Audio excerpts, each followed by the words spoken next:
My name is Cindy Lynn Speer, and I've been racking my brain trying to decide what to do in these rather anxious and kind of miserable times for people since, well, as I'm an introvert, so I really don't like leaving the house in normal circumstances.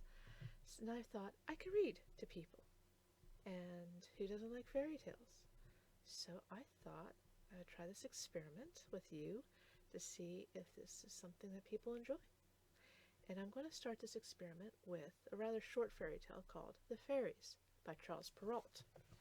It is in this book, which is published by Dover, and it has, as you probably saw on the cover, beautiful illustrations by Gustave Doré. And here is the illustration that goes with the fairies. And, well, I'm in my jammies, I got my tea. How about you? You were comfortable? Got something to drink? Got your feet up? Okay, let's begin. Once upon a time, there lived a widow with 2 daughters.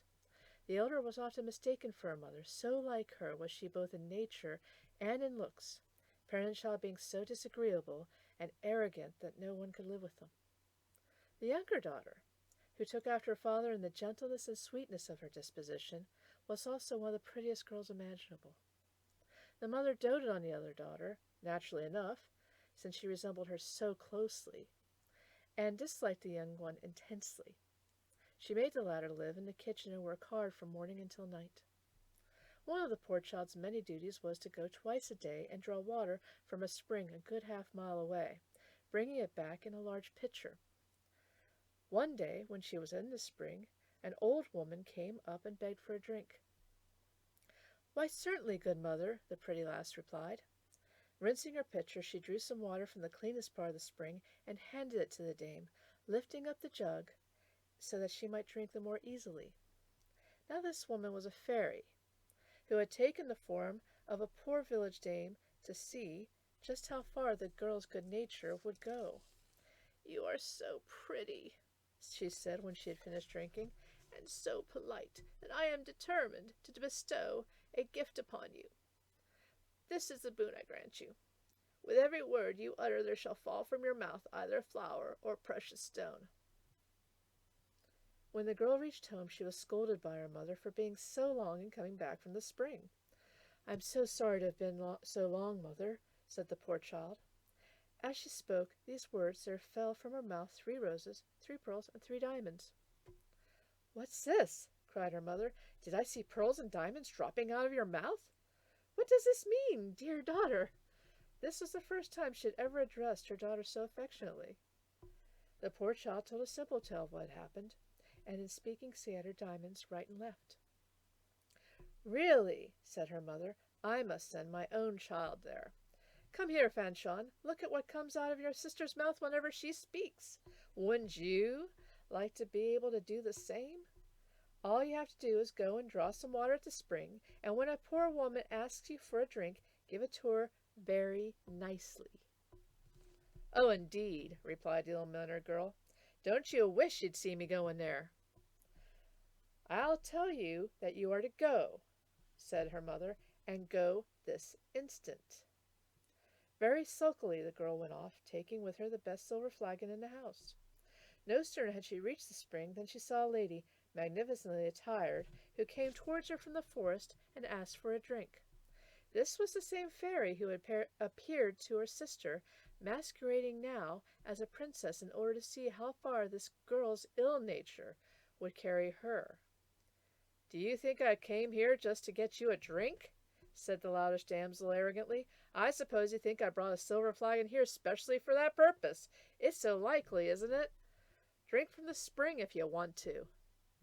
"You are not very polite," said the fairy, displaying no sign of anger. "Well, in return for your lack of courtesy, I decree that for every word you utter, a snake or a toad shall drop out of your mouth." The moment her mother caught sight of her coming back, she cried out, "Well, daughter?" "Well, mother," replied the girl. As she spoke, a viper and a toad were spat out of her mouth.